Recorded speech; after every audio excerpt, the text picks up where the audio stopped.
Bien, en honor de la puntualidad, vamos a comenzar. Dios mediante, vamos a hacerlo con una oración. En el nombre del Padre, del Hijo y del Espíritu Santo. Amén. Ven Espíritu Santo, llena los corazones de tus fieles y enciende en ellos el fuego de tu amor. Envía, Señor, tu Espíritu y renueva la faz de la tierra. Oh Dios, que has iluminado los corazones de tus hijos con la luz del Espíritu Santo, haznos dóciles a sus inspiraciones para gustar siempre el bien y gozar de su consuelo. Por Cristo nuestro Señor. Amén. Bien, bienvenidas, bienvenidos a todos. Algo interesante que tal vez vieron cuando presentamos el flyer, presentando esta charla, que es María, discípula misionera. A modo de introducción, un pequeño detalle que a veces se nos pasa por alto, y es por qué discípula misionera y no discípula y misionera. Normalmente tenemos esa frase, discípulos y misioneros. Saben que ese es el lema del documento conclusivo de Aparecida en el 2007. Discípulos y misioneros. Pero el Papa Francisco va a darle una vuelta de tuerca. Él ya estaba en ese entonces, no era Papa todavía, pero en la exhortación apostólica Evangelii Gaudium, tenemos un sonido de fondo, va a sacarle la I. ¿Sí? Y ese sacar la I tiene un sentido. Porque imagínense que tenemos que nombrar algo, cuando ponemos la I es algo que está compuesto por dos cosas, o por más. Decimos, por ejemplo, una persona que tiene un pullover y un pantalón. Un ejemplo. Cuando se le quita la I es porque esas cosas no están separadas. En los cristianos, ser discípulo implica ser misionero, y ser misionero implica ser discípulo. Por eso, María, al ser la imagen perfecta de la discípula, es la imagen perfecta de la misionera. O sea que es discípula misionera. Por eso, un pequeño detalle del nombre de la charla. El Papa en esa exhortación dice, en virtud del bautismo recibido, cada miembro del pueblo de Dios se ha convertido en discípulo misionero. Cada uno de los bautizados, cualquiera sea su función en la iglesia y el grado de ilustración de su fe, es un agente evangelizador. Todo cristiano es misionero en la medida en que se ha encontrado con el amor de Dios en Cristo Jesús. Ya no decimos que somos discípulos y misioneros, sino que somos siempre discípulos misioneros. Estamos llamados en este camino a crecer siempre como evangelizadores. Procuramos al mismo tiempo una mejor formación, una profundización de nuestro amor y un testimonio cada día más claro de lo que es el Evangelio. La misión evangelizadora es aquel corazón que sabe que no es lo mismo la vida sin Cristo. Que se ha encontrado y que dice, mi vida con Él y sin Él no es lo mismo. Cuando encontramos algo que nos agrada demasiado, nos quema por dentro y tenemos que darlo. Cuando ven una película que les encanta, es muy probable que cuando encuentren a alguien le dicen, mira, vi esta película, y empiezan a contarle, incluso a veces le contamos el final, y le arruinamos todo, pero necesitamos contar, dar aquello que nos ha donado. En el documento de Aparecida, en el año 2007, pone, todo esto lo vamos con introducción, para darnos cuenta cómo María no solo lo cumple, sino que es la plenitud de eso, y que nos enseña a nosotros a hacerlo. El documento de Aparecida pone etapas de formación de los discípulos misioneros. Dice, ese itinerario formativo hunde las raíces en la naturaleza dinámica de cada persona y en la invitación personal de Jesús, que llama a los suyos por su nombre y cada uno escucha su voz. Pone etapas. En esa etapa está el encuentro, la conversión, el discipulado, la comunión, la misión. Quienes son los discípulos lo buscan, pero es el Señor siempre quien llama y dice, sígueme, dice, vengan. Este encuentro siempre se tiene que renovar mediante el anuncio del carisma, de lo más profundo, de la buena noticia. La conversión, que es, podemos decir, una respuesta inicial cuando empezamos, cuando nos convertimos, cuando conocemos a Jesús, es algo de toda la vida. Cada día lo conocemos más y nos convertimos más a Él. Nos lleva al discipulado, esa persona madura que crece constantemente en el conocimiento y en el amor del Señor, profundiza el misterio de esa persona, lo va conociendo. Como decía el Papa Benedicto, ser cristiano no es conocer una doctrina, es encontrarse con alguien, es un encuentro con Cristo. La comunión, no puede haber vida cristiana sino en esa comunidad, entre el discípulo y el maestro, entre el discípulo y la iglesia, entre cada uno de los hermanos. Y propiamente la misión. El discípulo, a medida que conoce y ama a su Señor, experimenta la necesidad de compartir con otros la alegría de ser enviado. Pero en este encuentro, que es esa primera etapa, tenemos que recordar algo muy importante que a veces se nos olvida. Dios es un Dios que se esconde, pero que se muestra. Se muestra a aquellos que lo buscan con sincero corazón. Pero es un Dios escondido. Aquel que lo busca sin rectitud, se le escapa. Y es el Dios del camino. Siempre vamos a ver que los grandes encuentros se dan en ese movimiento, en estar en camino.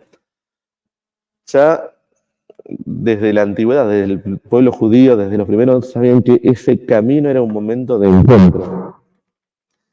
El pueblo judío tuvo esa experiencia de caminar y de encontrarse con Dios. En el libro de Génesis, en el capítulo 11, tenemos a Terá, padre de Abraham, el abuelo de Lot, que se pone en camino, pero nunca termina ese camino, que después Dios lo llama a Abraham, a salir de vuelta y a ponerse en camino, y ese ponerse en camino le promete una bendición. La experiencia de la alianza en el Éxodo, ese pueblo que está en camino y se encuentra con Dios, lo va conociendo. Pero la experiencia más dolorosa del pueblo y de reconocer ese Dios que camina con nosotros fue en el destierro.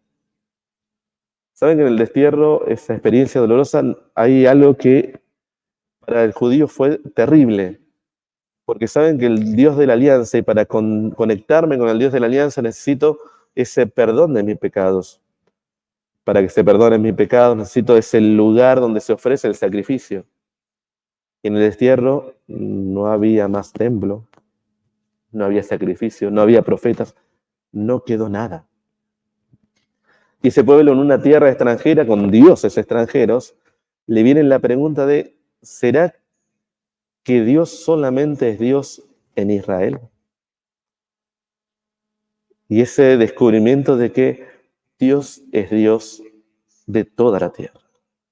No hay un lugar donde Dios no esté presente. Pero fue un camino. No lo descubrieron al principio. Ellos tenían esta experiencia que podemos escuchar en el Salmo 138. ¿A dónde iré lejos de tu aliento? ¿A dónde escaparé de tu mirada? Si escalo el cielo, allí estás tú. Si me acuesto en el abismo, allí te encuentro. Si vuelo hasta el margen de la aurora, si emigro hasta el confín del mar, allí me alcanzará tu izquierda, me agarrará tu derecha. Si digo que al menos la tiniebla me encubra, que la luz se haga noche en torno a mí, y la tiniebla es oscura para ti, la noche es clara como el día. No hay ningún lugar, no existe lugar, no existe situación en la que Dios no esté presente. Pero no solo tiene esa experiencia de que nada en el mundo se escapa de la mano, sino de que Dios conoce hasta lo más profundo de nosotros. No solo conoce todo lo que nos rodea, todo donde estamos, sino lo más profundo. Tú has creado mis entrañas, me has tejido en el seno materno. Te doy gracias porque me has formado portentosamente, porque son admirables tus obras. Conocías hasta el fondo de mi alma, no desconocías mis huesos. Cuando lo oculto me iba formando y entretejiendo lo profundo de la tierra, tus ojos veían mis acciones, se escribían todos en tu libro. Calculados estaban mis días antes que llegase el primero. Ya tienen esa experiencia de que Dios me conoce, incluso podríamos decir, antes de que yo sea ni siquiera proyecto. Dios me ama, nos ama a cada uno desde toda la eternidad.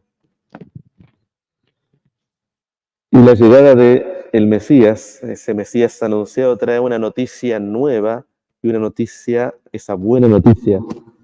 Dios no solo lo conoce todo, sino que lo asume todo. Asume todo de nosotros, no desprecia nada, a excepción del pecado. Sí, eso está claro. San Agustín nos decía en las confesiones, tú autem íntimo meo, tú Señor eres más interior de lo más íntimo de mí. La pregunta es, ¿a dónde vamos con todo esto? Porque el tema de la charla es María. En el camino del encuentro con Dios no solo es importante el alma, no solo es importante lo espiritual, sino que lo corporal también tiene importancia. Dios no rechaza nada de mí, es ante el riesgo de pensar que solo lo interior vale. La aceptación de nuestra condición corporal nos lleva a reconocer que la más ínfima acción unida a Cristo tiene eco en la eternidad, repercute para siempre. Algo que la cultura no suele ver con buenos ojos ahora es esa unidad del ser humano. Y a veces se nos cuela eso en la vida cristiana, en los cristianos. Yo no digo que este es mi cuerpo.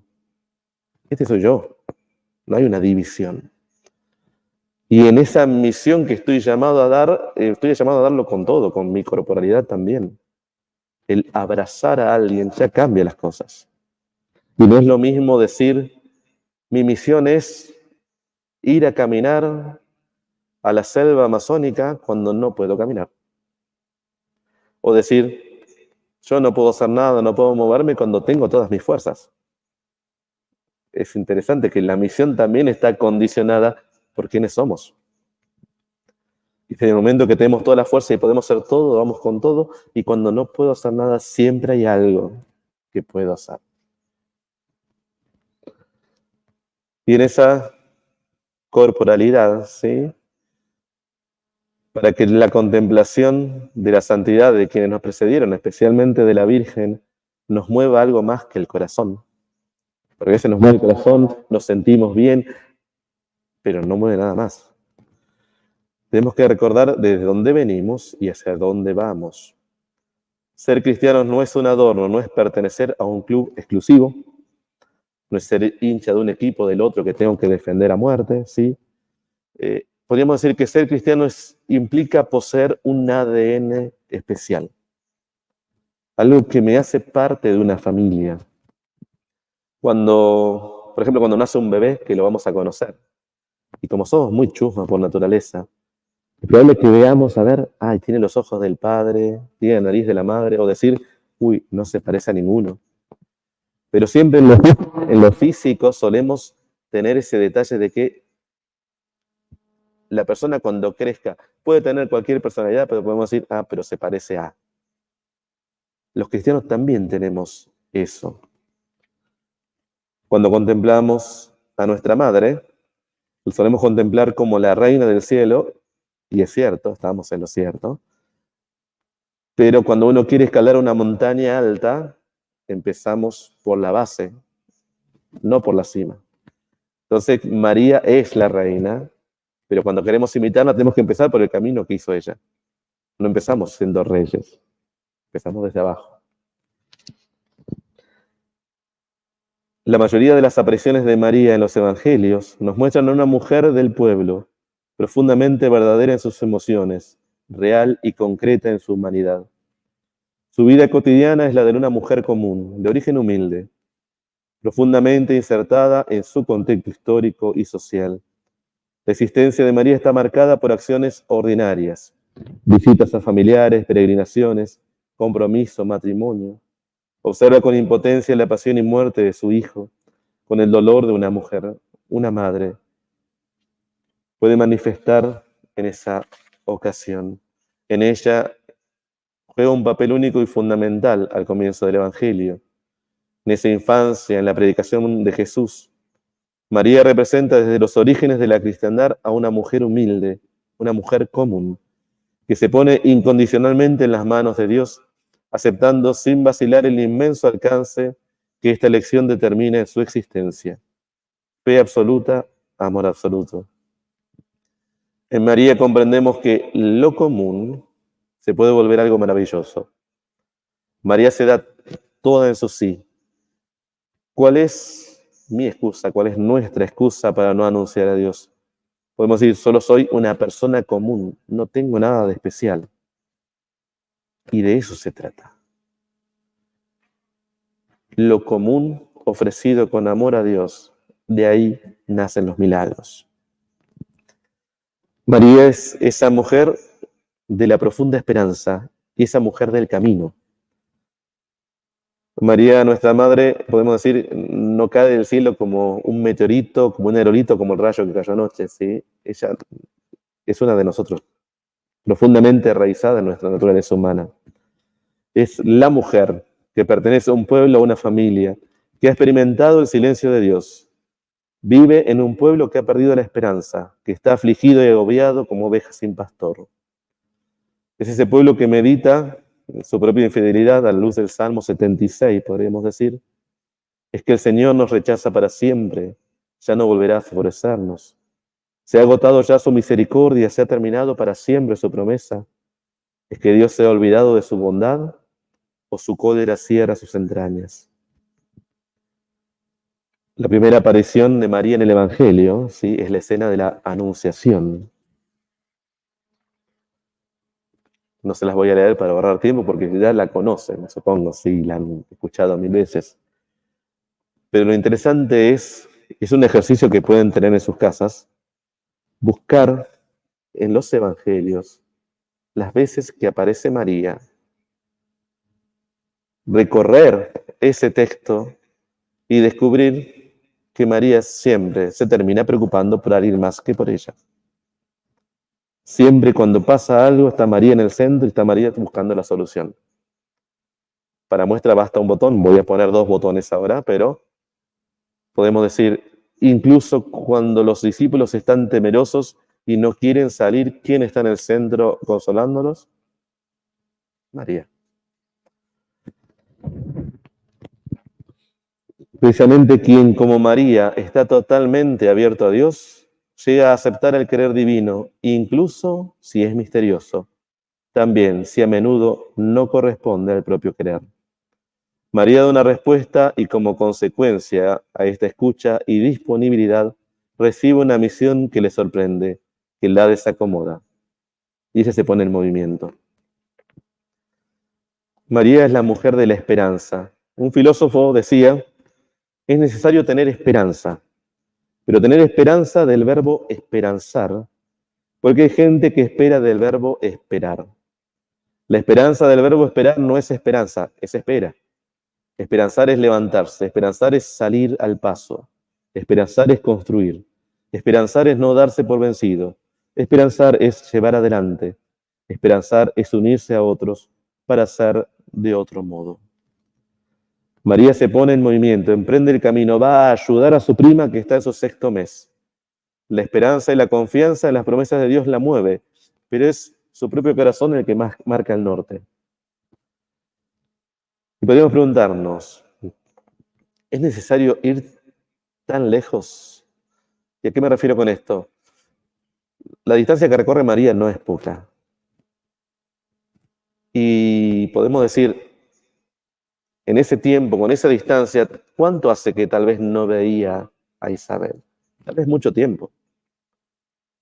Isabel está embarazada, ya va en el 6º mes, y tal vez ya tiene alguien que la ayude.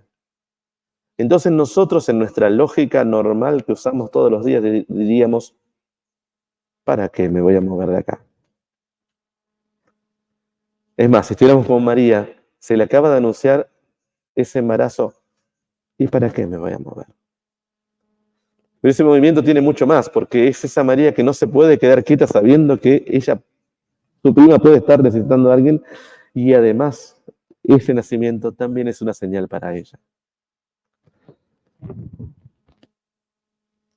Preguntarnos, ¿es necesario? Podríamos decir, a María no le interesan esas preguntas. Ella ve una necesidad y no la ignora. No entra en cálculos complicados, simplemente se lanza. Podemos decir que en el Señor, en Jesús, vamos a ver esa viva imagen de su madre. Ese Jesús que viene a anunciar la buena noticia, que no quieren que lo agarren como alguien que simplemente hace milagros, pero ve a alguien sufriendo y no se puede quedar cruzado. Van a ver que muchas veces el Señor le va a decir, no digas nada. Y todos siempre terminan contando todo. Pero como el Señor no puede quedarse quieto, podemos decir, claro, ama como ama a Dios, porque es Dios. Pero también desde su parte humana, tal vez lo aprendió de María. María se encuentra con su prima y ante el saludo de esta, ambas mujeres estallan de alegría. De María brota la alabanza. Proclama mi alma la grandeza del Señor y mi espíritu se alegra en Dios, mi Salvador. Siempre que anunciamos la buena noticia, esa buena noticia tiene que haber sido para nosotros una buena noticia. Algo que decía Papa Francisco, que tal vez no le prestamos demasiada atención, es no podemos ser cristianos con cara de pepino en vinagre. ¿Y qué significa esto? Se me ha dado una buena noticia. Y esa buena noticia no es algo que pasó, sino es algo que transforma mi vida hoy, ahora, encuentro. Y en ese encuentro es el encuentro que yo tengo que comunicarle al otro. Y lo tengo no solo que comunicarlo, tengo que contagiarlo. Solo la alegría se contagia. No es lo mismo que yo llego con alegría y te digo, te vengo a contar una noticia buenísima, a que digo, vengo y digo, tengo la mejor noticia del mundo. Y me van a decir, sí, claro, de eso se trata, me tiene que transformar a mí por dentro. Yo soy cristiano y soy discípulo misionero porque me he encontrado con Cristo y Cristo me ha transformado. Y no solo me ha transformado, yo sé que me sigue transformando y me va a transformar más todavía. Y tengo que comunicar esa alegría, no me la puedo callar. En María desde el primer momento se dan todas esas etapas de formación de los discípulos misioneros. Encuentro, esa conversión que la pone en camino, el conocimiento del Señor, esa profunda comunión y la alegría de dar eso que ha recibido. Podemos imaginar esa mujer que está en camino y que está tratando de asimilar todo eso que le han dicho. Cómo va creciendo en esa comunión con ese hijo que está creciendo. Cada vez que vemos una escena donde María está presente, la veremos siempre como esa discípula misionera haciendo lo que mejor sabe hacer, amar e interceder.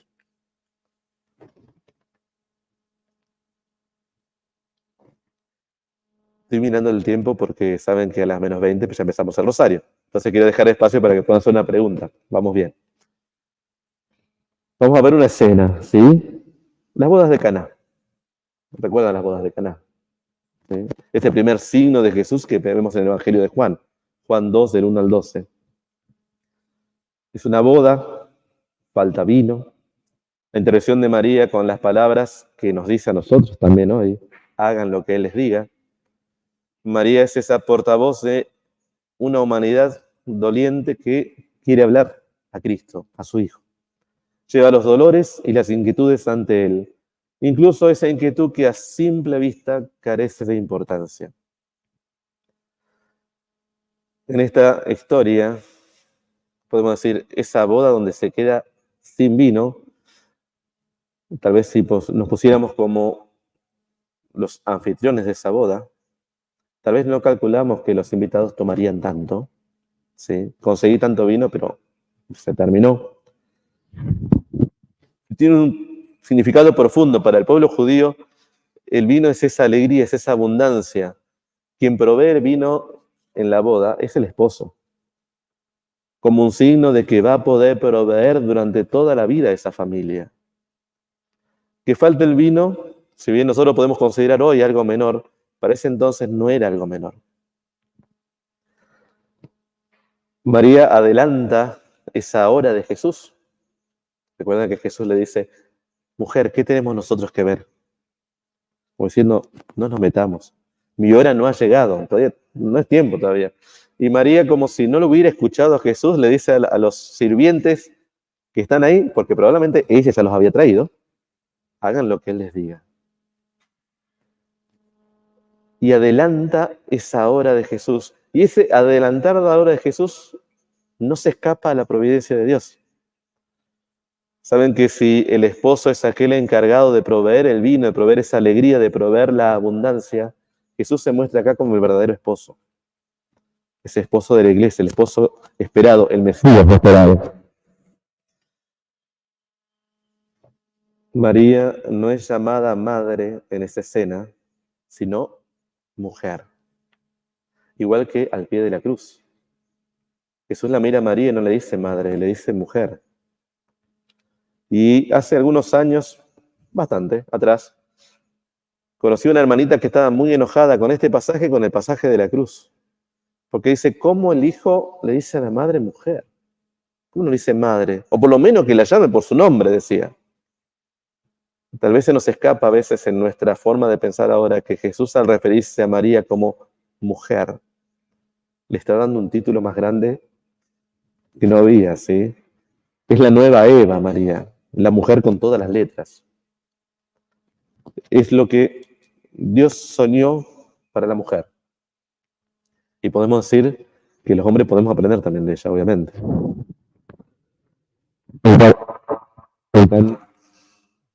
En Caná descubrimos que la misión materna de María no se acaba en el plano natural.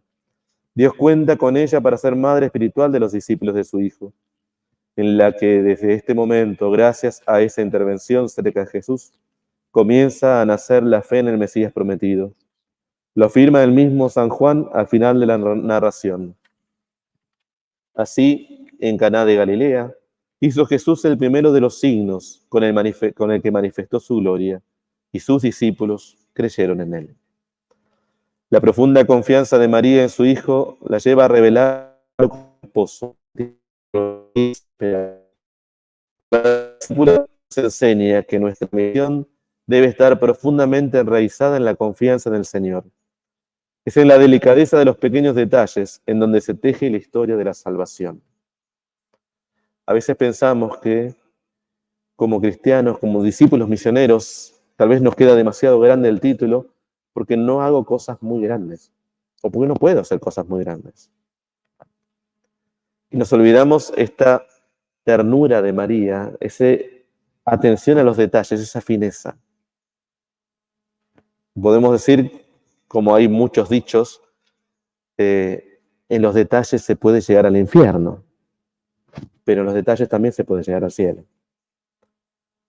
¿Cómo cuidamos los pequeños detalles que rodean toda nuestra vida? Porque donde estemos, estamos nosotros presentes. Pero esa importancia de nuestra corporalidad, el poder saludar a alguien, poder sonreír a alguien, poder recibirlo, poder despedirlo, poder poner una buena cara.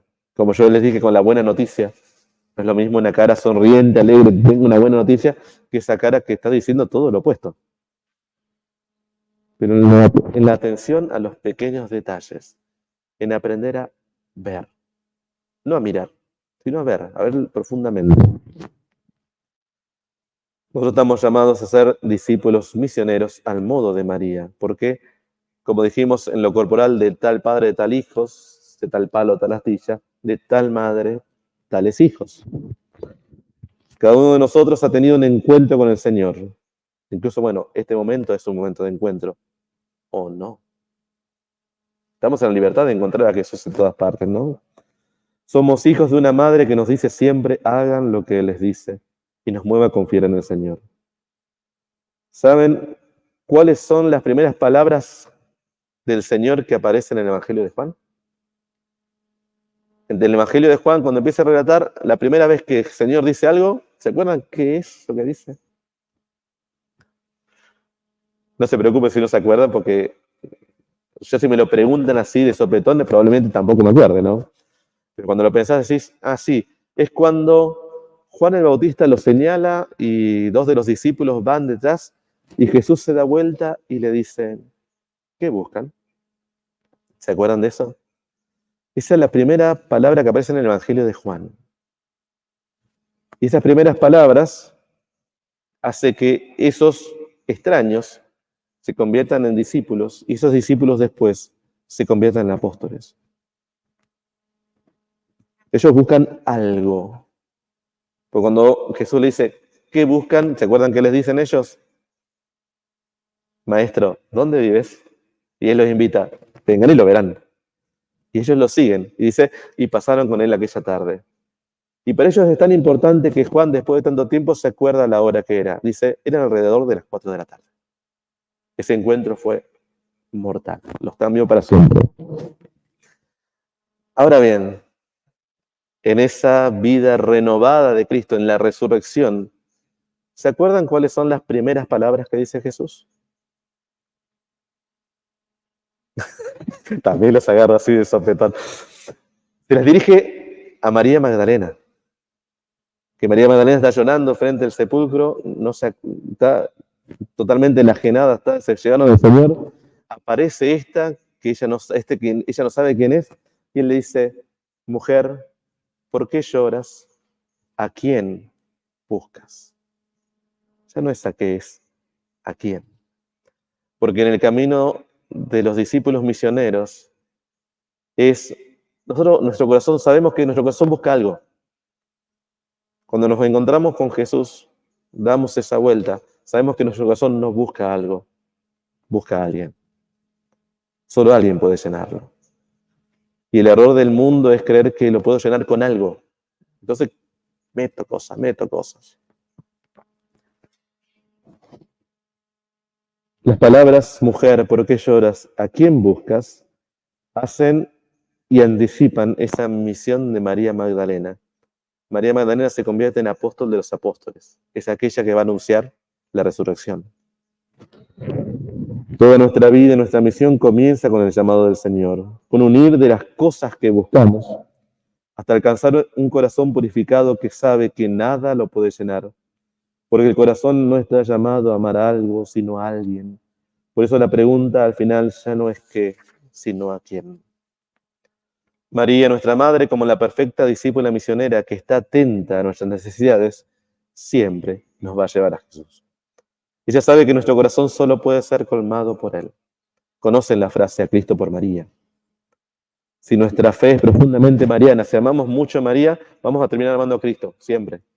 Porque ella nos toma de la mano y nos lleva a Él. Así como probablemente se había llevado a esos sirvientes que estaban esperando y le dijo, hagan lo que Él les diga. Hoy estamos llamados a ser como María, llamados a abrazar un mundo que está hambriento de esperanza, un mundo que está desnutrido de amor, poniendo ese amor en las cosas más pequeñas. Por eso la pregunta de todo discípulo o discípula misionera no es qué puedo hacer para anunciar al Señor, sino cuánto amor estoy poniendo en las pequeñas cosas de cada día. Somos misioneros en cuerpo y alma. Allá donde estamos, llevamos en nosotros el ADN de cristianos. No podemos ocultar lo que somos como no se puede ocultar una luz en la oscuridad. A veces se nos apaga la esperanza porque los grandes sueños que tenemos parecen no cumplirse. Y en estas fantasías terminamos olvidando que los milagros se dan en la simpleza de lo común. María es la mujer común y hace de su ser común el milagro más grande de la historia. María se entrega completamente al Señor y se convierte en esa mujer de las contradicciones. Es la más grande por ser la más pequeña.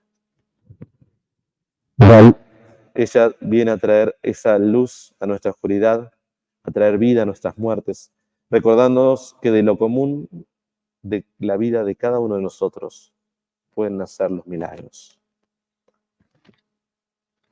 Bien, nos quedan unos minutitos si alguien quiere hacer una pregunta. ¿Sí? Les tiré muchas cosas así, pero bueno, si alguien tiene una pregunta podemos hacerla en este momento. ¿Sí?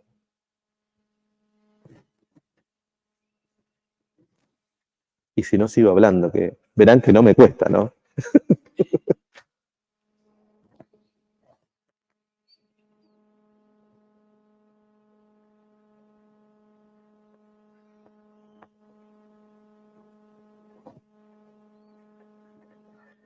Bien, sigo hablando 2 minutitos más.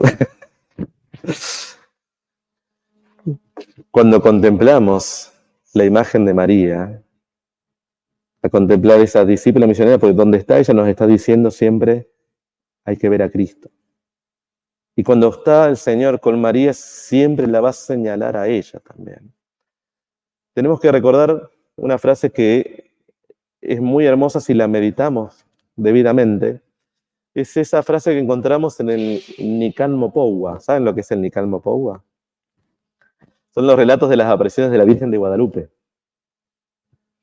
En ese encuentro con Juan Diego, Juan Dieguito, como ella le decía, y él le decía a la niña hermosa, no quería encontrarse con ella porque su tío estaba enfermo. ¿Sí? Entonces sabe que si va por el camino de siempre se va a encontrar con la Virgen, con María, y María le va a decir de vuelta, anda, y lo va a mandar de nuevo donde lo estaba mandando antes, y él la quiere esquivar. ¿Sí? Va por otro lado. Y por donde él la quiere esquivar, María lo va a estar esperando ahí. ¿Sí? Bueno, en este ejemplo, ella como lo conoce a él, nos conoce a cada uno de nosotros, como una madre conoce a sus hijos. A ella la vamos a querer esquivar, pero ella va a llegar antes que nosotros. Y en ese encuentro, María le dice, ¿qué es eso que te preocupa? ¿Acaso no estoy yo aquí? ¿Acaso no soy yo tu madre? Eso que te preocupa es nada. Tu tío ya está bien. Ve y cumple lo que te he pedido. Y tenemos ese gran milagro de la tilma que queda con la imagen de la Virgen. María sale al encuentro. A veces algunos tienen esa gracia de encontrarse como Juan Diego. Nosotros también tenemos la gracia de encontrar a María. A veces no vemos lo suficientemente bien, porque queremos ver con estos ojos solamente. Y hay más. María sale al encuentro de nosotros. Y necesitamos nosotros esa confianza para poder presentar a ella, porque sabemos que a veces las cosas que no son tan importantes para nosotros, y me digo, no puedo molestar al Señor con esto. Pero la madre siempre va a estar presente. Como esa escena donde no había vino. Y bueno, no hubiera sido la primera boda que se hubiera quedado sin vino. Pero en esa boda había algo diferente, o mejor dicho, había alguien diferente. Estaba María. Y no sabemos si los esposos se dieron cuenta, si alguien se dio cuenta. Sabemos que María se dio cuenta antes que nadie. Y en ese detalle, en ese presentarle a Jesús, Jesús cuando convierte ese agua en vino, hace llenar 6 tinajas. Y esas 6 tinajas, ¿se acuerdan de qué era? Las llenaron de agua, pero ¿para qué se usaban antes? No eran para vino, era para lavarse, para la purificación. ¿Sí? Saben que los judíos cuando llegaban de la calle se lavaban hasta el codo, ¿sí? Como un signo de dejar lo sucio, dejar los pecados. Jesús toma todo lo que uno hubiera desechado y lo transforma en el vino mejor. Pero es así que le dicen, ¿cómo guardaste el mejor vino para el final? Jesús toma lo común de nosotros, aquello que para mí no tiene importancia, lo transforma en lo mejor. Solamente si yo soy capaz de ponerlo delante de Él. Y si no me animo a ponerlo delante del Señor, se lo doy a María, ella se lo va a llevar seguro. Dios te salve María, llena eres de gracia, el Señor es contigo. Bendita tú eres entre todas las mujeres, y bendito es el fruto de tu vientre, Jesús. Santa María, Madre de Dios, ruega por nosotros pecadores, ahora y en la hora de nuestra muerte. Amén. Que el Señor esté con ustedes, y la bendición de Dios Todopoderoso, Padre, Hijo y Espíritu Santo, descienda sobre ustedes y permanezca para siempre. Muchas gracias.